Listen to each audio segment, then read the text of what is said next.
Il n'est de preuve d'amour plus grande que le sacrifice. Une nuit glaciale de décembre, l'immeuble dort sous la neige lorsqu'Omar et Amina surgissent, les bras alourdis de fatigue et l'espoir au ventre. Leur arrivée est silencieuse, presque clandestine, accompagnée des pas chancelants de leurs 2 enfants endormis, blottis sous d'un manteau trop fin pour l'hiver européen. Sans papier, ils vivent cachés, chaque matin redoutant le contact sourd du destin frappant à leur porte. Un matin d'aube sale, la police arrive, le souffle court du destin dans leurs talons. Omar sent l'étau se resserrer. Son regard cherche celui d'Amine, il la sait plus forte qu'elle n'ose le croire. La décision, il la prend soudain, prend les enfants, disent que je t'ai contrainte à venir, demande l'asile. Quelques minutes plus tard, il se livre, se dénonce comme unique responsable, pendant qu'on arrache Amina à ses bras. Sous les hurlements de détresse d'Amina, Omar est menotté, son ultime regard à ses enfants plein d'une tendresse résignée.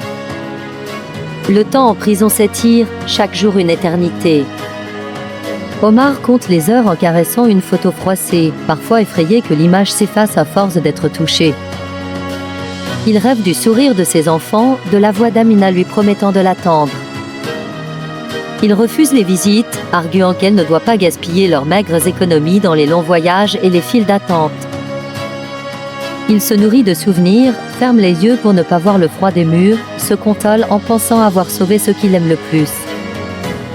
La société l'a oublié, mais pas l'espoir. Le jour de sa libération, Omar ne reconnaît pas sa silhouette dans la vitre du bus. Il court, le souffle court, vers la seule adresse qui lui reste, le cœur battant lourd. Il frappe, certain que derrière la porte, ses enfants bondiront, qu'Amina pleurera de joie. Mais c'est un inconnu, vêtu d'élégance, qui ouvre. Omar croit s'être trompé, jusqu'à voir Amina apparaître, transfigurée, le regard lointain comme un hiver sans fin.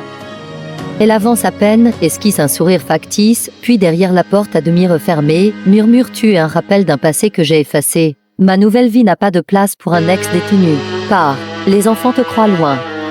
La rue avale Omar, un sac de toile râpé à la main. Il s'arrête, pris d'un vertige amer. Son sacrifice offert avec amour a servi de marche à une vie où il n'a plus même la place d'un souvenir.